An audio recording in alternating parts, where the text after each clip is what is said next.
Mas a hora já há de estar próxima, disse eu. Que paciência sua de esperar acordado enquanto o vizinho dorme? E esperar sozinho? Não tem medo de almas do outro mundo? Eu cuidei que se assustasse quando me viu. Quando ouvi os passos estranhei, mas a senhora apareceu logo. O que é que estava lendo? Não diga, já sei. É o Romance dos Mosquiteiros. Justamente, é muito bonito. Gosta de romances? Gosto. Já leu A Moreninha? Do Doutor Macedo? Tem um lá em Mangaratiba. Eu gosto muito de romances, mas leio pouco, por falta de tempo. Que romances é que você tem lido? Comecei a dizer-lhes os nomes de alguns. Conceição ouvia-me com a cabeça reclinada no espaldar, enfiando os olhos por entre as pálpebras meio cerradas, sem os tirar de mim. De vez em quando passava a língua pelos beiços para umedecê-los. Quando acabei de falar, não me disse nada. Ficamos assim alguns segundos, em seguida via-a endireitar a cabeça, cruzar os dedos e sobre eles pousar o queixo. Tendo os cotovelos nos braços da cadeira, tudo sem desviar de mim os grandes olhos espertos. Talvez esteja aborrecida, pensei eu, e logo alto. Dona Conceição, creio que vão sendo horas, e eu, não, ainda é cedo, vi agora mesmo o relógio, são 11 horas. Tem tempo? Você, perdendo a noite, é capaz de não dormir de dia? Já tenho feito isso. Eu não, perdendo a noite, no outro dia estou que não posso, e meia hora que seja hei de passar pelo sono. Mas também estou ficando velha. Que velho o quê, Dona Conceição? Tal foi o calor da minha palavra que a fez sorrir. De costume tinha os gestos demorados e as atitudes tranquilas. Agora, porém, ergueu-se rapidamente, passou para o outro lado da sala e deu alguns passos entre a janela da rua e a porta do gabinete do marido. Assim, com um desalinho honesto que trazia, dava-me uma impressão singular. Magra, embora tinha não sei que balanço no andar, como quem lhe custa levar o corpo. Essa feição nunca me pareceu tão distinta como naquela noite. Parava algumas vezes, examinando um trecho de cortina ou consertando a posição de algum objeto no aparador. Afinal, deteve-se ante mim com a mesa de permeio. Estreito era o círculo das suas ideias. Tornou ao espanto de me ver esperar acordado. Eu repeti-lhe o que ela sabia, isto é, que nunca ouvira a missa do galo na corte e não queria perdê-la. É a mesma missa da roça, todas as missas se parecem. Acredito, mas aqui há de haver mais luxo e mais gente também. Olhe, a Semana Santa na corte é mais bonita que na roça. Seu João não digo, nem Santo Antônio. Pouco a pouco tinha-se reclinado, fincara os cotovelos no mármore da mesa e metera o rosto entre as mãos espalmadas.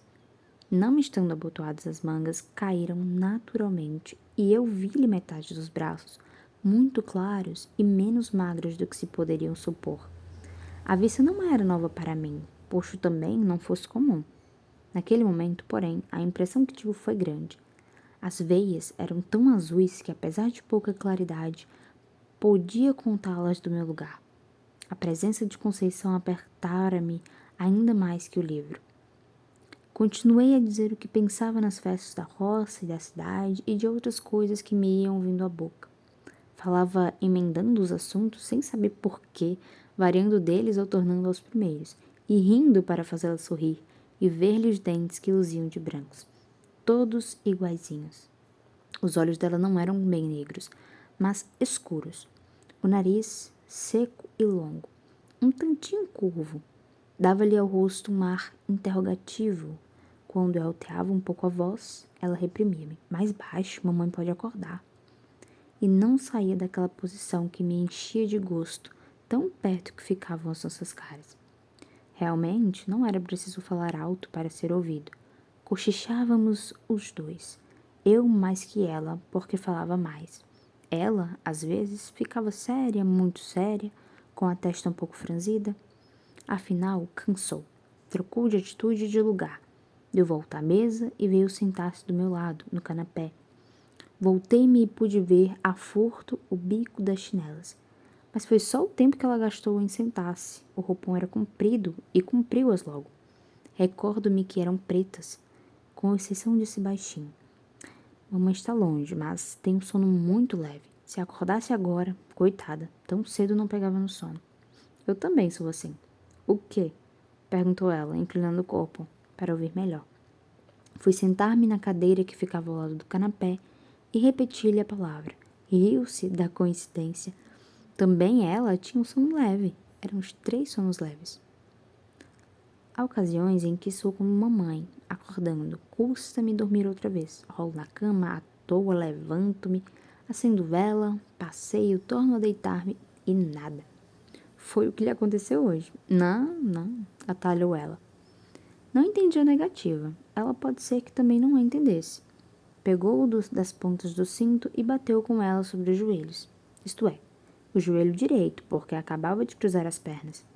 Depois referiu uma história de sonhos e afirmou-me que só tivera um pesadelo em criança. Quis saber se eu os tinha. A conversa reatou-se assim lentamente, longamente, sem que eu desse pela hora nem pela missa. Quando eu acabava uma narração ou uma explicação, ela inventava outra pergunta ou outra matéria e eu pegava novamente na palavra. De quando em quando reprimia-me. Mais baixo, mais baixo. Havia também umas pausas. 2 outras vezes pareceu-me que havia dormir, mas os olhos, cerrados por um instante, abriam-se logo sem sono nem fadiga, como se ela os houvesse fechado para ver melhor. Uma dessas vezes, creio que deu por mim embebido de sua pessoa, e lembro-me que as tornou a fechar, não sei se apressado ou vagarosamente. Há impressões dessa noite que me aparecem truncadas ou confusas. Contradigo-me, atrapalho-me. Uma das que ainda tenho frescas é que, em certa ocasião, ela, que era apenas simpática, ficou lindíssima. Estava de pé, os braços cruzados. Eu, em respeito a ela, quis levantar-me, não consentiu. Pôs uma das mãos no meu ombro e obrigou-me a estar sentado. Cuidei que ia dizer alguma coisa, mas estremeceu, como se tivesse um arrepio de frio, voltou as costas e foi sentar-se na cadeira, onde me achara lendo.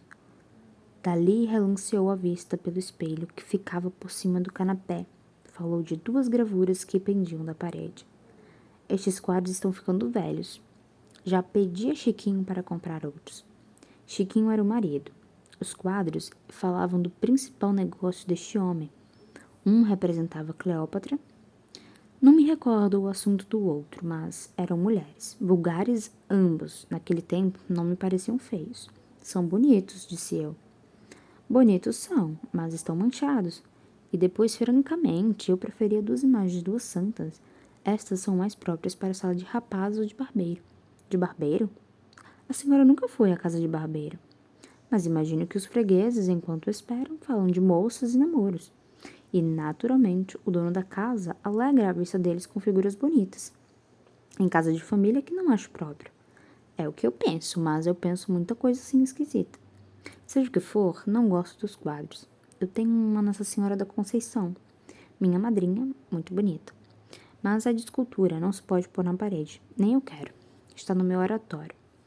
A ideia do oratório trouxe-me a da missa. Lembro-me que podia ser tarde e quis dizê-lo. Penso que cheguei a abrir a boca, mas logo fechei para ouvir o que ela contava, com doçura, com graça, com tal moleza que trazia preguiça à minha alma e fazia esquecer a missa e a igreja.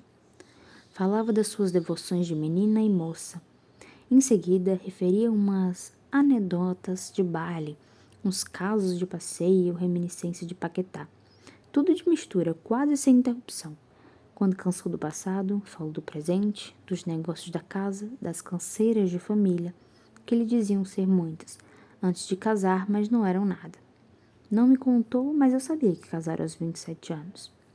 Já agora não trocava de lugar como a princípio. Quase não saíra da mesma atitude. Não tinha os grandes olhos compridos e entrou a olhar à toa para as paredes. Precisamos mudar o papel da sala, disse daí a pouco, como se falasse consigo. Concordei para dizer alguma coisa, mas para sair da espécie de sono magnético, ou o que quer que era que me tolhia a língua e os sentidos. Queria e não queria acabar a conversação.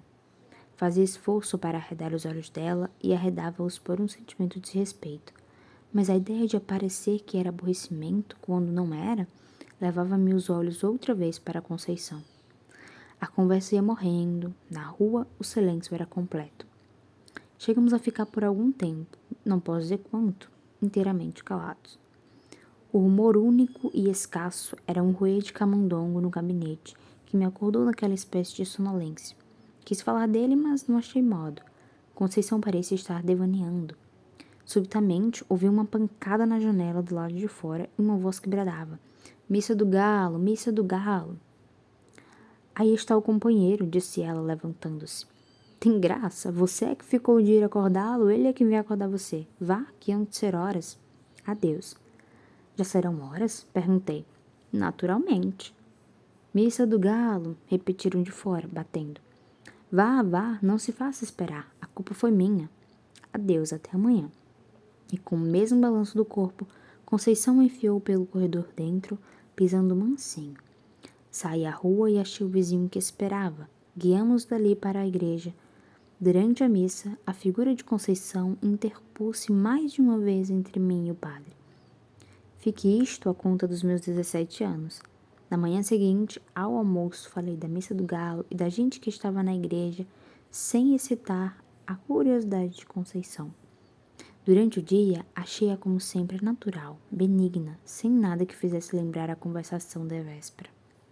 Pelo ano bom, fui para Mangaratiba. Quando tornei ao Rio de Janeiro, em março, o escrivão tinha morrido de apoplexia. Conceição morava no Engenho Novo, mas nem a visitei nem a encontrei. Ouvi mais tarde que casara com o escrevente juramente do marido.